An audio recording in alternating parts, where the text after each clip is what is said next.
Compañeras y compañeros, tenemos suerte, cosa que no siempre sucede, como todos ustedes bien saben. Tenemos suerte de que conmemoramos 12 años de Morena y el movimiento del 68. Y aunque parecen dos hechos aislados en el tiempo, no lo son. Obviamente no lo son. El 68 significó para muchos de nosotros la irrupción en la escena política de este país de una generación entera de estudiantes dispuestos a jugarse la vida por democracia, libertad, combatir el autoritarismo brutal de la dictadura priista de Gustavo Díaz Ordaz, mejor conocido por el Chango, por los que militamos hace ya tantos años. Y hay que recordar mucho más que el 2 de octubre. La fecha ha quedado clavada en la memoria colectiva de este país, la fecha del intento de asesinato masivo por parte de fuerzas militares coordinadas por la Presidencia de la República, de una manifestación pacífica.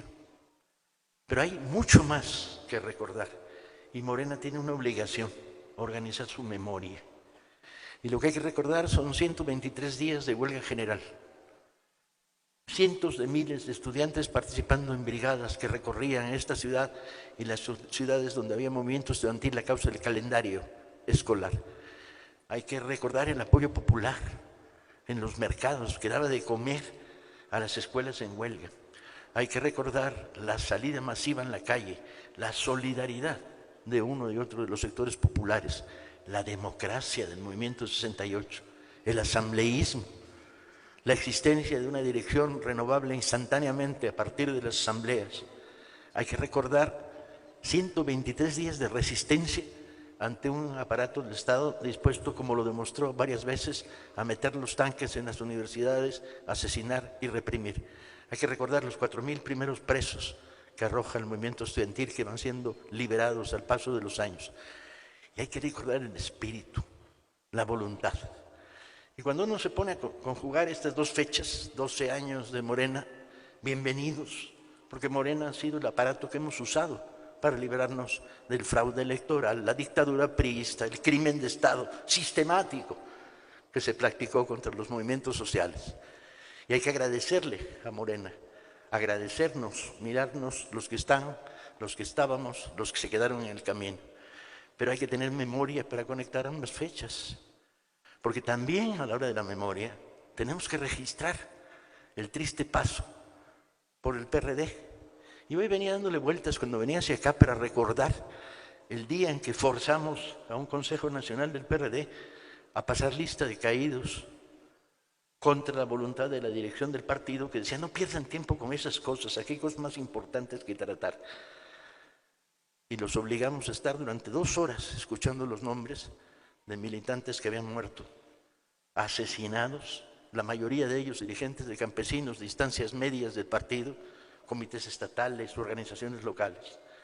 Mientras la dirección del partido, del PRD en aquella época, se reunía tristemente en la parte de atrás del local a negociar la candidatura para un gobierno estatal, por cierto, proponiendo un priista caracterizado por haber sido represor y responsable de algunas de esas muertes. No podemos vivir sin memoria, y no solo es memoria larga. No tenemos que remontarnos solo al villismo, al zapatismo, Flores Magón, al juarismo y a la resistencia de 14 años de república frente al mejor ejército del mundo, frente al imperio de Maximiliano. Memoria larga y memoria corta. Y memoria larga hay que ponerse a leer. Un partido que no lee es un partido de derecha, diga lo que diga. Un partido que no tiene memoria y no tiene historia es un partido convertido en una caja de sardinas. Y la memoria corta nos tiene que llevar a recordar a qué hora se nos pudrió en las manos el PRD, en qué momento perdimos la iniciativa que surgía para enfrentar el fraude electoral, en qué momento se volvió un partido en el cual el grito de batalla de su dirección era: patria ya, chamba para todos. ¿En qué momento? Y esto es memoria, y la memoria nos persigue, y nos persigue como Morena, a la que no solo tenemos que agradecerle haber llevado la 4T a la presidencia de la República y haber dado un sacudido de tal tamaño, telúrico, en este país para librarnos de las fuerzas del mal que persiguieron a los mexicanos durante tantos años y llevar la presidencia a Andrés y un proyecto diferente También hay que recordar a qué hora se nos pudrió el partido, en qué momento. Y esto es una reflexión que tenemos que tener en las manos y practicar sistemáticamente. En qué momento la burocracia, los mecanismos de ofrecerle empleo a miles de administradores a lo largo de la nación, la propia burocracia partidaria, se volvió un estímulo más importante que los principios que nos llevaron a tomar el poder. Vamos a ganar las elecciones. Yo no sé ustedes, yo no tengo ninguna duda. Con Claudia menos, vamos a barrer. Y vamos a ganar varios estados de la República y presidencias municipales. Pero ¿para qué y cómo queremos ganar? Porque podemos ganar por el camino de decir, bueno, pues vamos a tener mayorías. ¿Y en qué convertimos estas mayorías? ¿En dónde el espíritu del 68 se perdió? En el entramado burocrático, en las grillas, en los mecanismos de tribu para construir candidaturas, más allá de los principios. Y tenemos que apretar la marcha. Tenemos que volver a este partido de nuevo, el partido del espíritu del pasado, de la memoria, de no cometer los mismos errores, de construir por delante el servicio al pueblo. No importa dónde llegaste, de qué eres funcionario. Uy, si no eres funcionario de nada mejor, eres activista de esquina, eres el que pelea el voto en las casillas, eres el que estimula el resurgimiento del movimiento popular. Necesitamos sacudir este partido, volverlo a poner a leer, a discutir, a pensar y a generar pensamiento crítico. Queremos gobernar, pero no solo para gobernar, sino para darle un contenido a la manera de gobernar. Y la manera de gobernar es clara y está marcada, es primero los pobres, compañeros. Memoria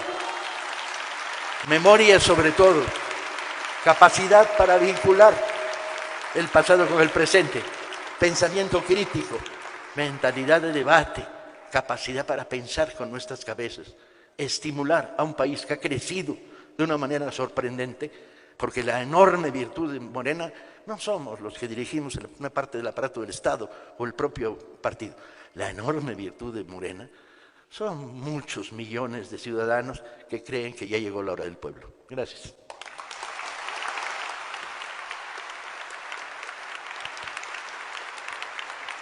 Escuchamos el mensaje de la Coordinadora Nacional de la Red Mundial de Jóvenes Políticos, Alejandra Báez Chacón.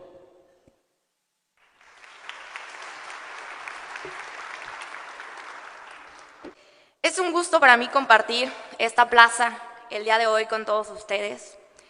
Un día que para las juventudes de este país significa organización, resistencia, lucha y rebeldía.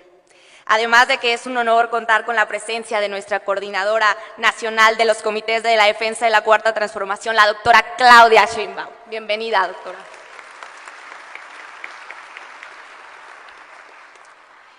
¿Quiénes? Nadie al día siguiente. La plaza amaneció barrida. Los periódicos dieron como noticia principal el estado del tiempo. Y en la televisión, en la radio, en el cine. No hubo ningún cambio de programa, ningún anuncio intercalado, ni un minuto de silencio en el banquete. Pues prosiguió el banquete. Rosario Castellanos. A 55 años de la matanza perpetrada en la Plaza de las Tres Culturas en Tlatelolco, seguimos diciendo ni perdón ni olvido. Y así como entonces los jóvenes revolucionarios alzaron la voz, hoy más que nunca, nosotros no vamos a guardar silencio. Hoy estamos aquí, las nietas y nietos del 68. Somos la semilla que germina, conscientes de que deramos las libertades conseguidas por estas juventudes que sacrificaron incluso su vida, luchando en contra de un régimen autoritario y opresor, al que hoy le decimos nunca más. Nunca más un gobierno autoritario que le dé la espalda a los jóvenes. Nunca más un gobierno criminal que contesta con balas a las legítimas exigencias de su pueblo. Y nunca más un gobierno que niega los derechos y las libertades. Nunca más. No regresarán porque el color de la sangre sobre la plaza no se olvida. Porque los muertos y los desaparecidos no se olvidan. Al contrario, porque la injusticia no se olvida y porque si el sistema corrupto y cómplice les permitió morir en la impunidad, el pueblo jamás perdonará y las juventudes no perdonamos y tampoco olvidamos. Hoy no guardamos un minuto de silencio. Al contrario, el mayor reconocimiento que podemos dar a todos los estudiantes caídos es seguir alzando nuestra voz ante las injusticias, por los que menos tienen, por las juventudes, y dar continuidad a la lucha por la que ellos ofrecieron su vida y que hoy por fin en este gobierno encuentra respuesta. Y aquí seguimos, honrándolos y luchando hombro con hombro para lograr la utopía de la igualdad, paz, justicia y democracia. Doctora Claudia, quiero aprovechar su presencia para reconocer su camino. ¿Quién mejor que usted para entender la lucha de la juventud? El origen es destino, y a usted que formó parte de estos movimientos estudiantiles, como el que hoy nos reúne aquí el día de hoy. Le pedimos que nunca pierda ese fuego, la energía y la pasión, y la garra puma de esa joven universitaria, que en el movimiento del CEU levantó la voz por las causas justas. Le pedimos que siga caminando con nosotros. Aquí estamos, y estamos listos para esta batalla que nace del amor, de donde nacen todas las revoluciones. Porque como decía el Che, déjenme decirles, a riesgo de parecer ridículo, que el revolucionario verdadero está guiado por grandes sentimientos de amor. Estamos listos, doctora, para hacer historia. Los jóvenes de hoy iremos contigo a la segunda etapa de la cuarta transformación.